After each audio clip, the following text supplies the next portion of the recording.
Hey, this is Dave from metalepidemic.com. Thank you for checking out our YouTube video. Please feel free to hit the subscribe button below if you like this type of content, and we hope you enjoy the review. Savage! Instinct! What's up guys, Dave here from Metal Epidemic, back with another album review. And for this review, Duncan and myself have been checking out the new album from Connecticut hardcore quintet Hatebreed. The band's new album, Weight of the False Self, is out on November 27th via Nuclear Blast Records. So, good old Hatebreed are back, Duncan. I will be honest, I have not listened to Hatebreed in over a decade. So, Yeah. like, checked out. He did that thing with, what's his tits from Crowbar? Kingdom of Sorrow, yeah. Which was really fucking good. And I was like, that, you should just do that. It's really good, yeah. Yeah, I do don't like go that. back to Hatebreed. Just, and I want to stress, it's not because I dislike Hatebreed. I just feel like once you've heard the Hatebreed album, you've kind of heard all the Hatebreed albums. And I don't want to give away too much on my review here, but when I hit play, I had heard this album before. And there's a comfort to that. In fairness, there is a comfort level to that, but there's also a kind of, come on guys, There's no plot twist, Duncan. no frills. It's not the Sixth Sense. You know what I mean? It's not. You know, I'm not Jamie shouting at Jasta was TV. actually dead. Spoiler alert for a 20-year-old fucking movie. If Jamie Jasta was actually dead, then I mean, the intrigue level for me would be peaked severely. Yeah. No, you know what? Can I just? I'll put my cards on the table about Yeah. this release. Is there's actually nothing to dislike about the album at all. No. It's well recorded. It's well written. It's evenly paced. The songs are structured, like, surprisingly concise. Like, none of these songs feel at any point like, oh, we're playing that riff again. It doesn't do that. And it is surprisingly consistent from start to finish. But all those things that I'm putting as positives there can very easily be just turned a little bit towards the negative category, in that it's surprisingly consistent but never challenges itself. It's very well kind of evenly paced, which is also to its detriment. So there's like almost all the songs follow an identical tempo. Vocally, Jamie Jasta doesn't really he's done other things in other places, but it seems like he's treading water and doing the kind of safe zone thing here. And yeah, by the time it finished, I was like, cool. That is literally how I felt about it. And I mean, there was a couple of tracks like Let Them All Rot, a bit of a banger, but all of them are bangers. That's the thing. I can't even sit there and go, well, the bit where they really take it down in tempo, and the three ballads on the there's nothing like that at all here. It is guaranteed. This is an album designed for Hatebreed fans, and specifically designed to fit very comfortable in their back catalogue to tour with. It's kind of like it's like kind of different genres, but it's kind of like later day AC/DC. They're releasing an album here where there's like one or two songs that you know for a fact is going to sound great on the tour, but the majority of these songs are never going to see a live venue ever. Most of what's on this one is just a vehicle to get back out and tour, which we're not doing at the moment. So, I really wish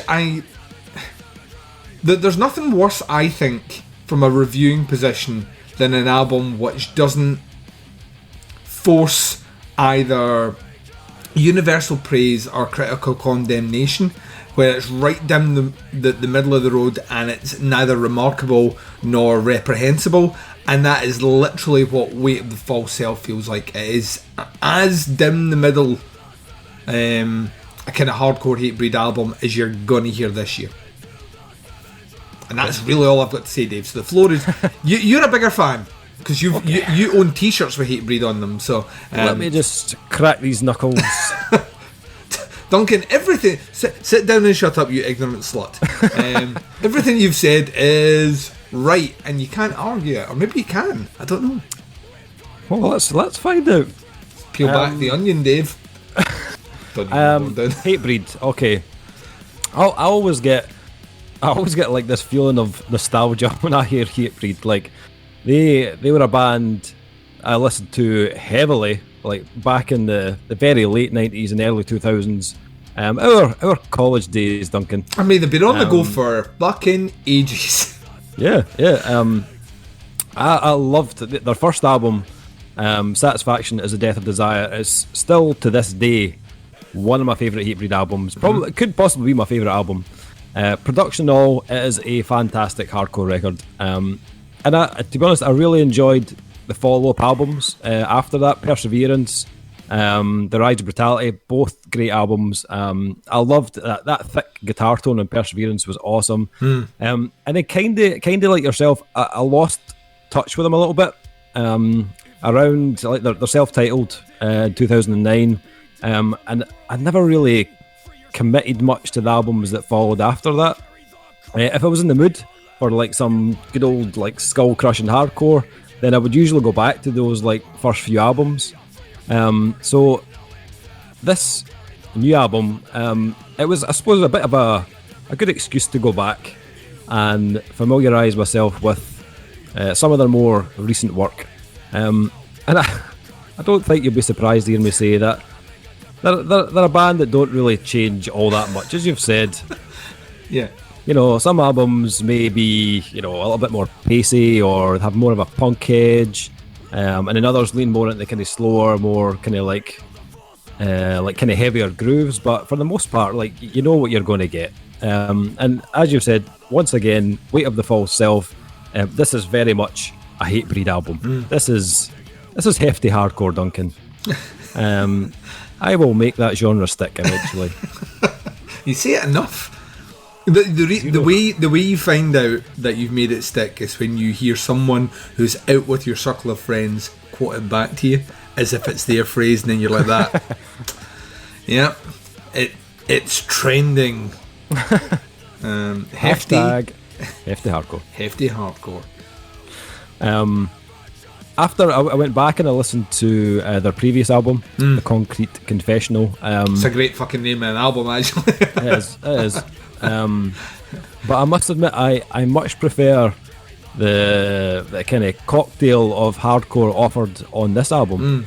For one, I'd say the production on this feels more weighty than the last album. The guitars feel more up front on this one. Better placed in the mix. Drums and bass also feel thicker overall too. So from a sound point of view, I really liked the overall tone they went for on this release. It kind of reminded me of that like early 2000s vibe, but with a fresh coat of paint on it. It's produced by Zeus. Right, yeah. He's done everything. Fucking everybody. Yeah. Worked with Hatebreed like in the past as well, so it's no surprise. Like, this sounds polished and like chunky as fuck. Musically, what is there to say really? It's nothing that you haven't heard Hatebreed do before.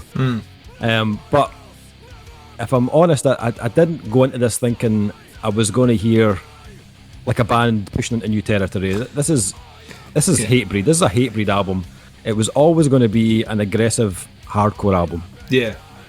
So it's a genre as well, I think, that because of the fan base, it's like black metal to an extent, in that the fan base is incredibly cliquey about kind of deviation from the core sound. True. Whereas other genres, like, not all, but other genres are kind of really embracing of different elements being added. So I don't know if it is unfair to say, that Hatebreed are kind of sticking to what they know, or if that's just by nature they're a hardcore band, so they kind of have to sit. So it's like the cross that they have to wear.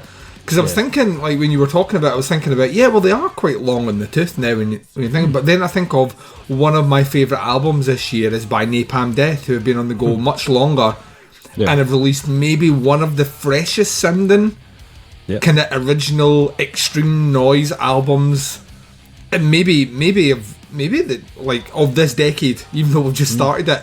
You know, I challenge bands to do, and they're on album number fucking 14 or some shit like that. So, you know what I mean? It's you kind of have to that's what hardcore fans are paying for. That's what they want to hear. So, you know, I'm not saying they are kind of compromising their musical integrity, but they know who they're writing their music for, so they're writing their music for those people. So, and as a result of that, you get that kind of feel. I'll tell you one thing, Jamie Jasta as a vocalist though, maybe the most consistent hardcore vocalist I've ever heard in my entire life. I've yet to hear a performance with him where he just doesn't sound like every single fucking word that comes out his mouth is 100% controlled and measured, never loses it.